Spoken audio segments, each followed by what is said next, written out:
Welcome to another episode of the Nintendo Powercast. I'm your host, N64 Josh, for this Nintendo News Minute. Before we jump into this, I want to say, Jake Taylor, you are the winner of the October eShop gift card for leaving a comment over on Spotify. Shoot me an email, npc@n64josh.com, and I will send that over to you. Also, if your first name is Dave and you are one of the subscribers over on Spotify, I shot you an email with a eShop gift card as well. And if you guys would like to be entered to win, there's three ways now. There's three ways you can win.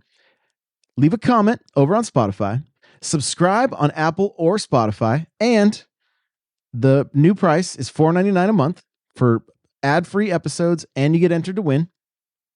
The last one is all of these episodes are now going up on YouTube. I'm getting back into YouTube, and I want to grow over there. So if you leave a comment over there, you have another shot at an eShop gift card each month. So there's three different ways you can win. Appreciate you guys so much for listening. And there's just a little way that I can give back. And again, appreciate you all so very much.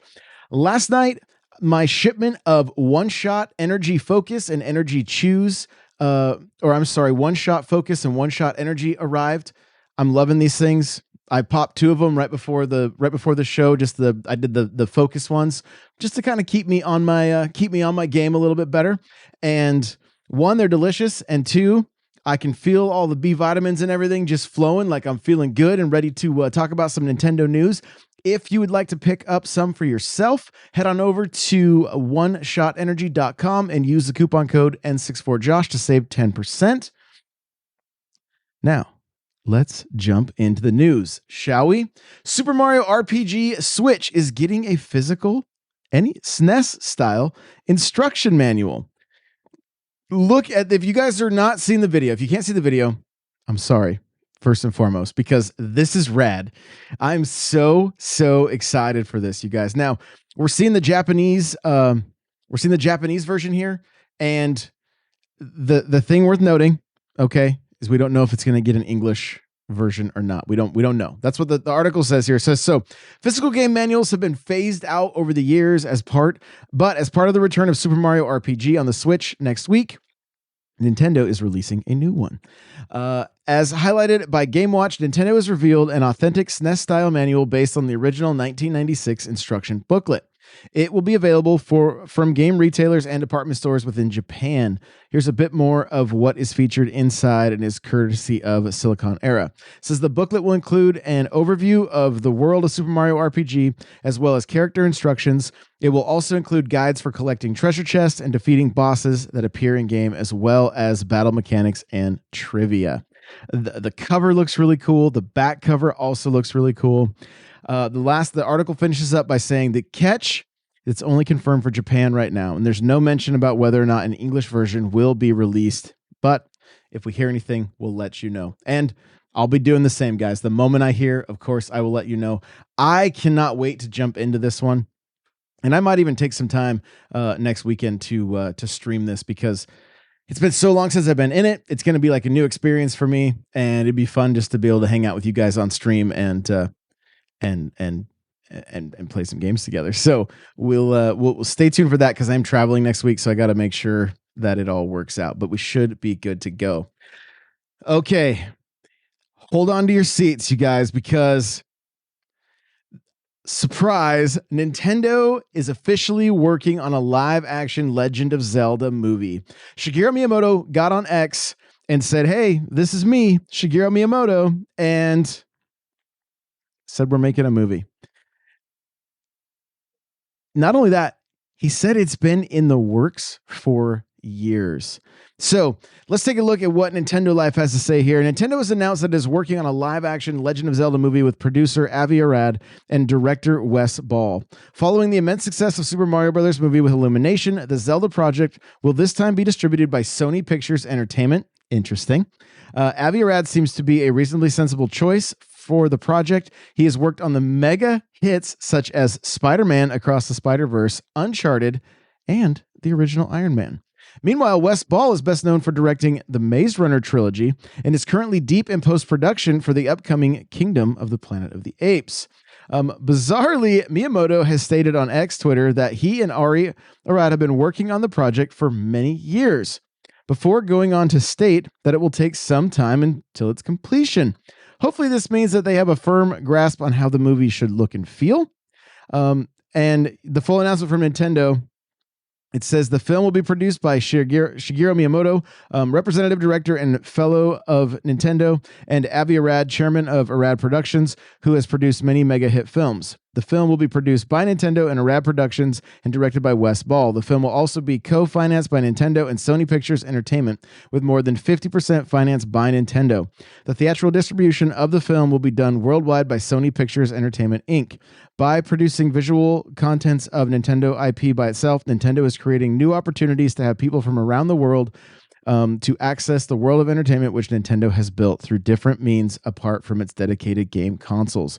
By getting deeply involved in the movie production with the aim to put smiles on everyone's faces through entertainment, Nintendo will continue its efforts to produce unique entertainment and deliver it in as many ways to as many people as possible. So the first thing that pops into my mind when I read that, because it's the smile on the faces of the people, right? Well, think back with me to the very opening scenes of Super Mario Brothers movie. And first we see Illumination do its own little take with Mario Kart, but then we see the Super Mario Brothers, kind of the opening scene of the first game, kind of. It's the two bros with white gloves on, their 8-bit style, and it opens up to essentially what like Nintendo's, opener for these movies could be going forward. I don't know if it'll change for a Zelda one or if they'll still show Mario, but regardless, I loved seeing that. Like, it definitely put a smile on my face. And so I don't know why, but it's the first thing I thought of when I saw that, when I read that, like, we're going to get to see this opener again.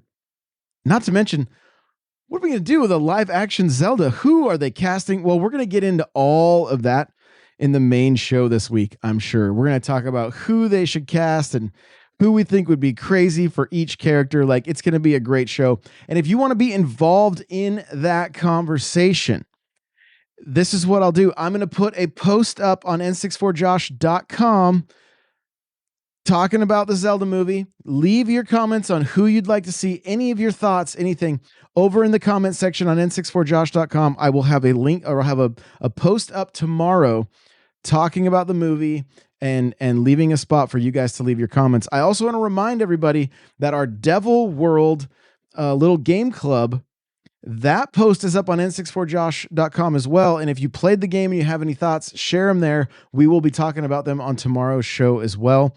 The game is not a long game, Devil World, so go spend a couple minutes with it and just leave your thoughts over at n64josh.com. Continuing on with the Zelda movie, so Sony, I'm trying to read Zelda and Sony at the same time. Sony is co-financing Nintendo's live-action Zelda movie, and it's handling its worldwide distribution. And we already went over that, so I thought there might have been a little more information there, but not really anything else. So crazy to see that these two companies are working together, but it's also, it's a good thing. I'm here for the live action Zelda. I think it's gonna be really cool. This is interesting, you guys. Moving away from Zelda and to the Switch 2 rumors. Shintaro Furukawa claims recent Switch 2 rumors are not accurate.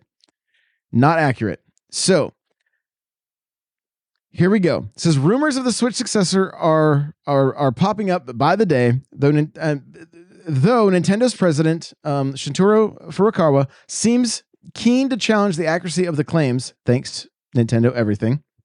In a recent financial call, the contents of which were written up on the Japanese site Mainichi, Furukawa dug into some of the latest Switch 2 discussions, speaking to the claim that Nintendo's follow-up console was showcased behind closed doors at this year's Gamescom event, and the company's president stated, "The rumors online that appear to be public information are not accurate," according to Simon Griffin and Satsuma FS translation for Nintendo Everything.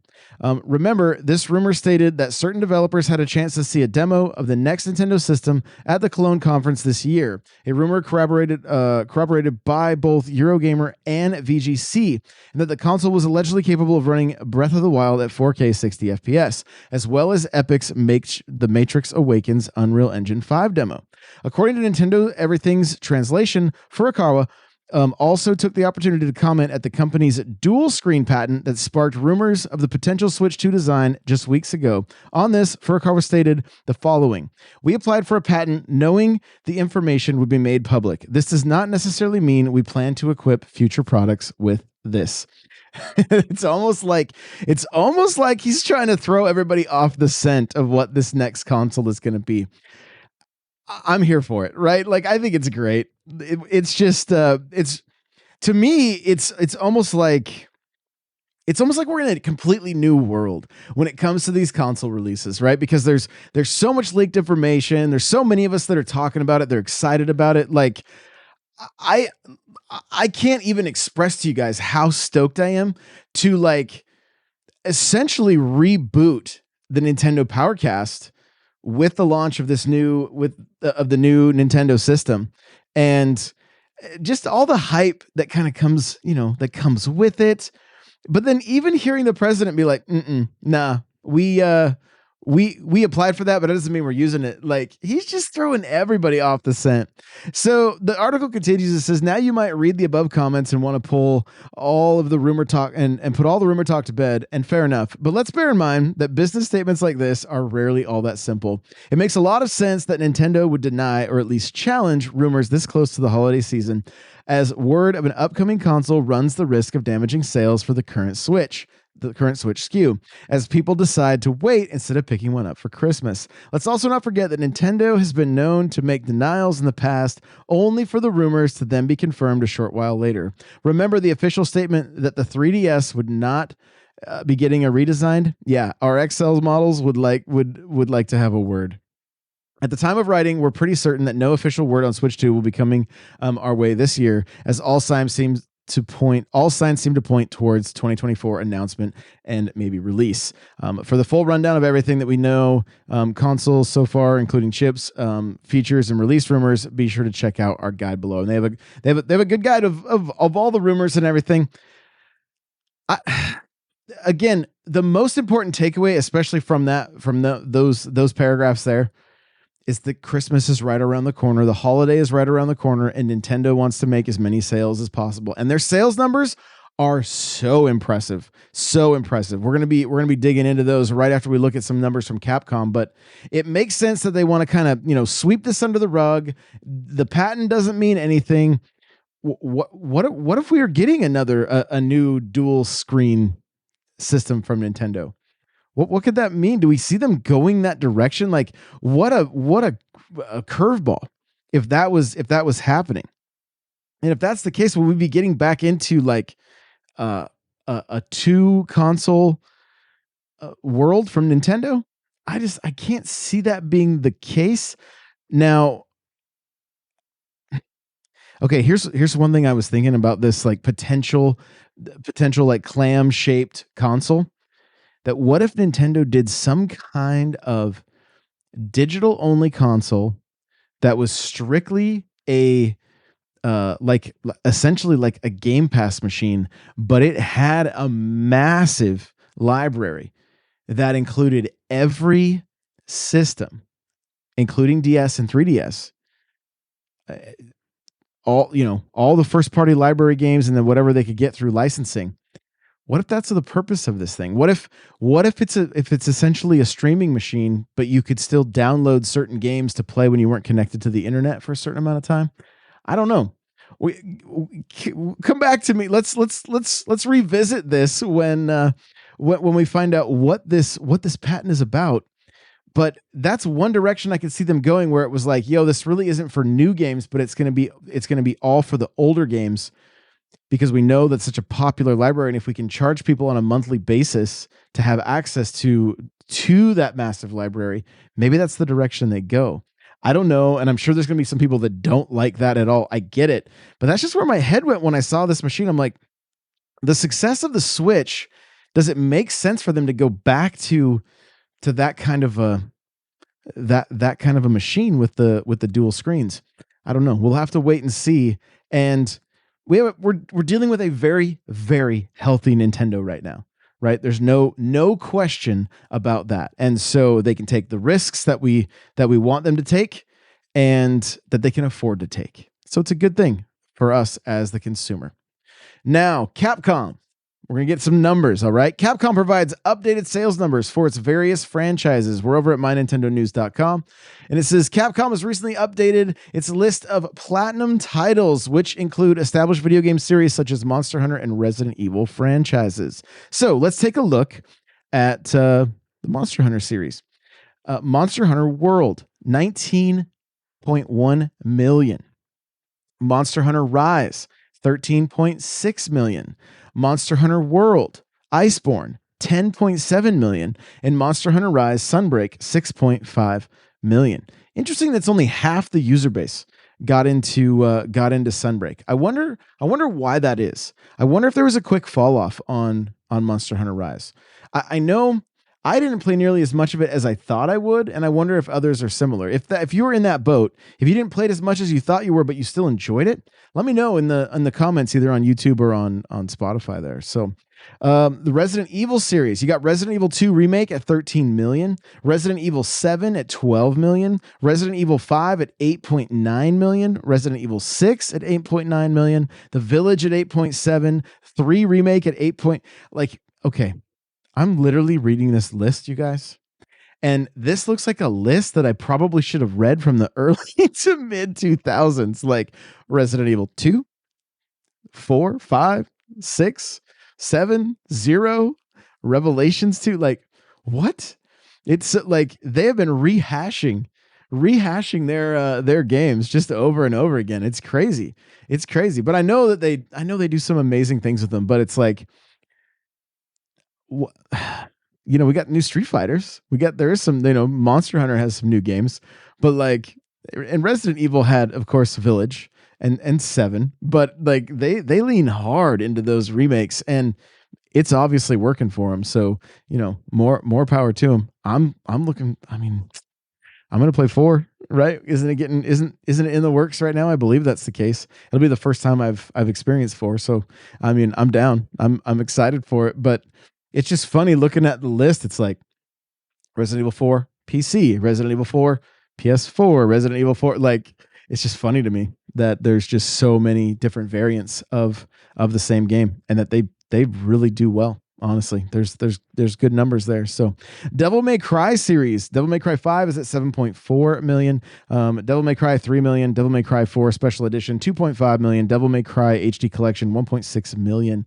For Capcom Fighters, Street Fighter 5 is at 7.4 million. Street Fighter 4 is at 3.5. Street Fighter 30th Anniversary Collection 2.9. I have that on the Switch. Street Fighter 6 2.4. Marvel vs. Capcom Infinite 2.2. Ultra Street Fighter 4 2.2 million. And Ultimate Marvel vs. Capcom 3, 1.7 million. Some other titles worth mentioning: Dead Rising 3, 3.4. Dragon's Dogma, Dark Arisen, I think, is at 3.2. Dead Rising 2 is at 3.2. Phoenix Wright Ace Attorney Trilogy at 2.6. Again, Dragon's Dogma on the PS4, Xbox One is at 2.2. Capcom Arcade Stadium, that's one I picked up. I snagged it on my Switch, 1.6. Mega Man Legacy Collection, 1.5. Mega Man X Legacy Collection, 1.1. And Capcom Arcade Stadium 2, 1.1. So some big numbers there. Big numbers, but check these ones out, all right? These are total franchise sales. Dragon's Dogma, 7.9 million. That's decent, right? Monster Hunter, 95 million. Devil May Cry, 30 million. You guys aren't going to believe this. Resident Evil, 150 million. And Mega Man, 41 million. So some big numbers from Capcom. Love to see that they're healthy and doing well. And always excited to see what they have coming out. And I believe they're the ones. Is it Capcom? I believe it's Capcom that's been saying they've got a big game that's going to be coming out sometime before the end of the first quarter, I believe, next year. So we just got to keep our eyes peeled for that one. Speaking of amazing numbers, Nintendo records biggest Q1 and Q2 sales figures since the Switch launch. This is wild. This is wild. So Nintendo today has published its financial report for Q2 fiscal year 2024, and it looks like things have been doing really rather well. On top of some meaty sales figures for the likes of the Tears of the Kingdom, Pikmin 4, and the Switch console itself, the report finds that Nintendo sales in the first half of the fiscal year have been the largest since the launch of the Nintendo Switch. Comprising sales from hardware, software, and other mobile IP related income like the Super Mario Brothers movie, apps, and the like, Nintendo's 796 billion yen sales from Q1 and Q2 this fiscal year have trumped all other first half earnings from the Switch's lifetime, which, when you consider that this console is knocking on its 7th anniversary, isn't bad going. For reference, Nintendo's previous top earning first half since the Nintendo Switch launch in Q1, Q2 of fiscal year 2021, where the company achieved sales figures of 769 billion yen, and that accounted for the boom of Switch sales during the global pandemic. The Super Mario Brothers movie has certainly gone a long way to achieve the impressive sales figures from the first half of this fiscal year, and Nintendo specifically references the Illumination film and the significant depreciation of the yen as some of the reasons for the 6-month figure. Sales in the first half of the fiscal year were the largest since the launch of the Nintendo Switch, due to an increase in sales in our dedicated video game platform business, as well as the rise in mobile and IP-related income, including revenue associated with the Super Mario Brothers movie, coupled with the significant depreciation of the yen. It's worth bearing in mind that the latest figure only tops Nintendo's previous Q1, Q2 earnings. The company has recorded higher 6-month figures in the past, such as Q3 and Q4 of 2021, where sales reached 989.4 billion yen. And it's often the case that these later quarters outperform the first two thanks to the increase in spending during the holiday season. With the fiscal year 2024 seeing the likes of the Mario movie, Tears of the Kingdom, Mario Wonder, and the Switch's continued success, it will be interesting to see how the fiscal year matches up against Nintendo's previous top earner in the 6 months' time. I don't think it's slowing down. Honestly, they seem to be pushing. They're pushing the OLED with if they're packing in games finally. I don't know about you guys, but to me, I think, like, I know they're doing a Smash Switch and you can save $60 right there. But it seems to me that it would be worth it for them to do a Switch that came with two of the vouchers. It gives you Nintendo Switch Online and a voucher. That gives you 2 games right off the bat. Either that or we're this late in the game. There's got to be some things they could do, like, especially with some games that maybe there's, Smash is a great one because Smash you get for free, but then if you want the fighter pass, you're spending another $50+, right? So as far as business goes, Nintendo can still make their money off of Smash. The digital product at this point, it's all gravy for them. So if they can use it as a lure to then get people to buy the characters, it makes that makes sense to me. Now, you could also get people to sign up for Nintendo Switch Online with games like Animal Crossing, and Mario Kart, even Splatoon 2. They seem to be doing a relatively large marketing push right now. And, I know for a lot of us, when we see things like, Super Mario Party with Joy-Cons, yeah, we're probably not the target audience there, but that game has still sold a lot of units, and it's a recognizable IP for people to grab for their kids or their grandkids or nieces and nephews. They see Mario Party, they see 2 controllers, they're like, the kids can play this one, right? So it may be a better move on Nintendo's part than we're giving them credit for. Taking a look now at the top. Let's see if I can get this to load. It doesn't look like it wants to load. So we're going to look at the top selling Nintendo Switch games as of September 2023. Of course, you guys know what number one is. It's Mario Kart 8 Deluxe at 57 million, you guys. Animal Crossing still going pretty strong at 43 million. Smash is still moving at 32 million. Breath of the Wild 31, Odyssey at 26 million.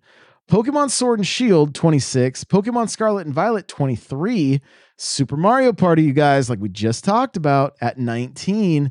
Legend of Zelda Tears of the Kingdom also at 19, and the bottom of the list, which is crazy to me, is Super Mario Bros. U Deluxe. So some good numbers for Nintendo, and I mean, you guys, does it not blow you away that Mario Kart 8 Deluxe still in the top 10 week after week? Like, I don't even like when you're moving that many units. Okay, Mario Kart moved. It moved 1.64 million units since the last update. 1.64 million units since the last. I don't even know what to say. Like, it's such a powerhouse. It is such a powerhouse. So, what is going to happen with 9? Of course, we got the last tracks coming out. That's going to, like, I think that's honestly helped. I would say a lot. Keep this game on the forefront of people's minds, like literally drip feeding the content and adding that content to Nintendo Switch Online. More stuff like that, I think is a good thing. I think if Nintendo, I don't know. Like, it's one thing to say, like, oh, if I was Nintendo, I would do this with Mario Kart. They're obviously doing fantastic with Mario Kart. As the consumer and somebody that wants to put an unlimited number of hours into Mario Kart, yeah, I'm like, make it a live service game, a version of it live service. My take on it is do it something similar to Halo Infinite, right? Where your battle passes never end. You can always go back to them. And you can pay for your battle pass with points earned in game. Now, would Nintendo do that? I don't know, but they might. But again, you look at like Fortnite, you look at like Halo, and what happens is you jump into those games, you buy your battle pass, but then they put out some skins and you're like, "Oh, I got to get that."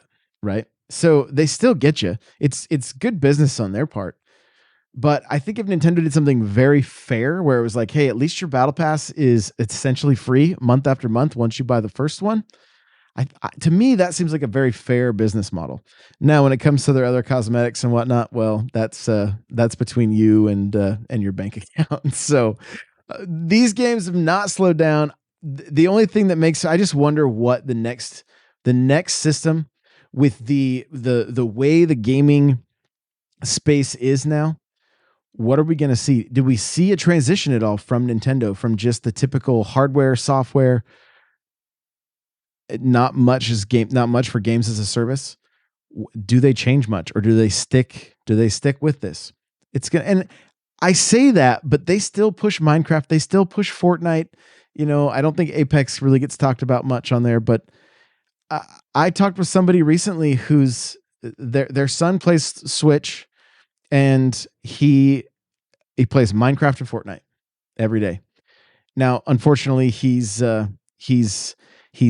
ill, so a lot of his playtime is in the hospital. But I was talking with his mom, and she said the main games he plays Fortnite and Minecraft every day, and it's all on the Switch. So they have definitely tapped into that market because they're getting some off the top when it comes to the battle passes and the cosmetics and all that stuff. So they understand it. They get it.